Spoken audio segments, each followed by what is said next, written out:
আসেন আসেন, ভেতরে আসেন। খাড়া কই যাও ভাই দেখছো, একটা হাত নাই আমার। এই অবস্থায় ওই জায়গা থেকে করবো কি? এর জন্য চলে এলি। তোর মতো একটা পঙ্গুপনা থাকলে এই বাপের খুশি এমনি চলে যায়। কলা গাছটা পূজা দিবা আর করবাটা কি? সেদিন ফোন দিছিল, আমি কত কইরা না পদার্থ কোথাকার বেয়াদব, থাপড়ায় গালে দাঁত ফলাই দিব আমি। ফাইজলামি করো আমার লগে, ভুলা যাইস না।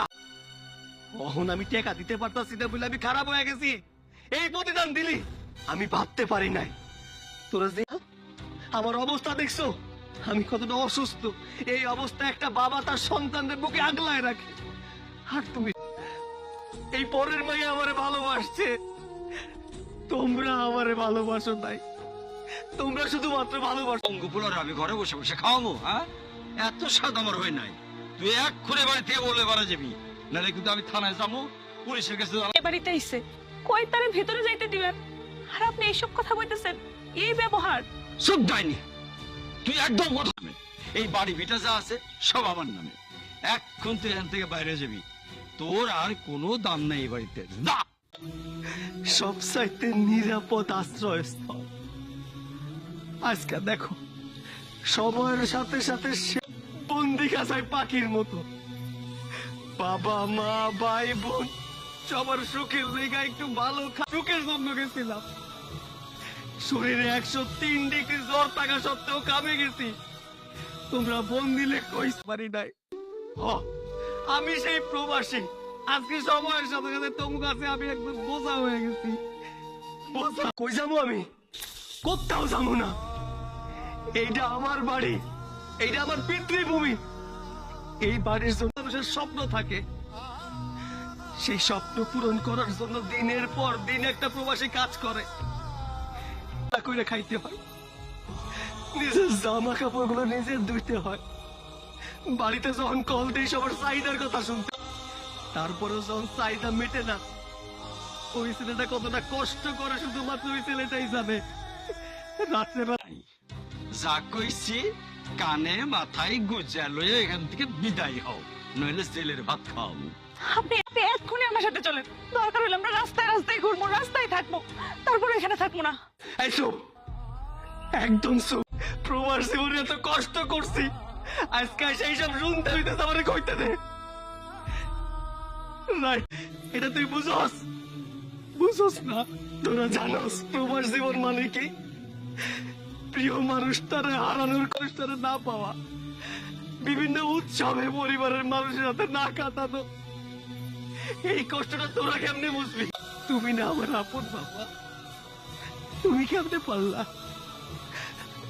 ভাই, তুই না আমার ভাই, যারা তারা আমারে ভালোবাসে না, আমার টাকা পয়সারে বেশি ভালোবাসে। তখন মনে হয় আমি চলে যাইতেছি, আর কোনোদিন এই বাড়িতে আসবো না।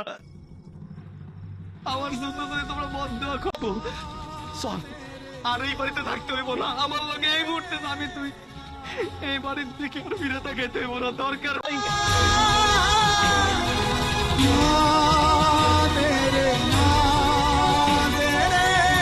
তো খারাপ, দেশে আসছিলাম ভালোই আছিলাম, প্রবাসে যাইয়া নিজের হাতটা হারাইলাম। পরে আমার পরিবারের মানুষগুলোরে চিনতে পারতাম না আমি। তুমি কত বড় ঘরের মাইয়া, তুমি আমার লগে আছো কেন? পেয়ে গেছেন আপনি, আমি আপনারে ভালোবাসি। আপনার আগের অবস্থা তো যেরকম, আমি আপনারে ভালোবাসতাম যায় কিনা। আমার মতো এই যে পঙ্গুরে কে কাম দেব? আপনি কোনো চিন্তা করেন না, ইনশাল্লাহ। আচ্ছা চলো, দেখি একটা কামের ব্যবস্থা আর কিনা। কাজ পাইছি। কি কাজ? আপনি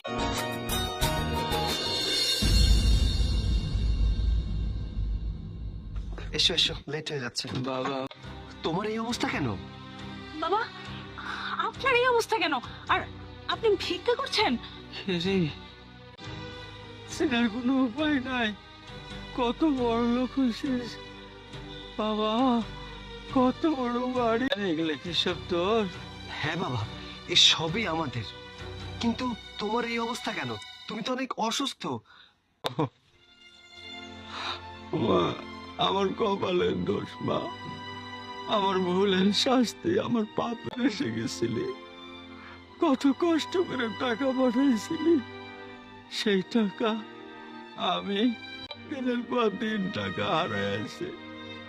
তারপরে একটা সময় তোর হাতে পঙ্গু পোলা কেমনে তুই খাওয়াবো, আমি ওই ছোট পোলার পাল্লায় পড়ে আমাদের বাড়ি থেকে বাড়ি করে দিতে পারলাম। আমার সব টাকা পয়সা সবই জমা জোর করে নিয়েছে। সে বিয়ে করে আনছে, শাশুড়ির সাথে নিয়েছে, সেই শাশুড়ি জমের মতো আসায় তারপরও তাকে মনের আশা মিটলো না, আমার বাড়ি থেকে বাড়ি করে দিতে পারলাম। বাজান রে, তোর এমন বিশাল অবস্থা কি করে হলো বাজান? কেন বাবা, কি ভেবেছিলে? কারণ অসহায়ের সাথে কেউ না থাকলেও আল্লাহ থাকে, আর আমার পাশে ছিল আমার সহযোগিতা। আমি সৎ নিয়তে চাকরি করি, সেখান থেকে আমার প্রমোশন হয়, সেখান থেকে টাকা জমিয়ে জমিয়ে আমি পরিবর্তন হয়েছে বাবা। আমাদের সময় বদলেছে বাবা, আগের পজিশনে নেই। আমার কি মনে হয় জানো, এটা প্রকৃতির পরিবর্তন বাবা। একজন প্রবাসীর স্বার্থ আমার কাছে আমার একটু ঠাঁই দাও মা, আমি তোমাকে সব কাজকর্ম করে দেব। এটা তোমার পাপের ফল বাবা, জানো তো? পাপ কিন্তু বাপ কেউ ছাড়ে না। কি করছ বাবা, কিরকম অবস্থা বাজান? শোনো না, চলো না আমরা বাবাকে বাসায় নিয়ে যাই। বাবা না হয় একটা ভুল করেছে। যে মানুষটা দিনের পর দিন তোমাকে নির্যাতন করেছে, আমি বিদেশ থেকে টাকা পাঠিয়েছি সমস্ত, না আমি এই কাজটা করতে পারবো না। বাবা যাও, তুমি চলে যাও, তোমার ছোট ছেলের কাছে চলে যাও। চলে যেতে যাও, চলে যাও তো।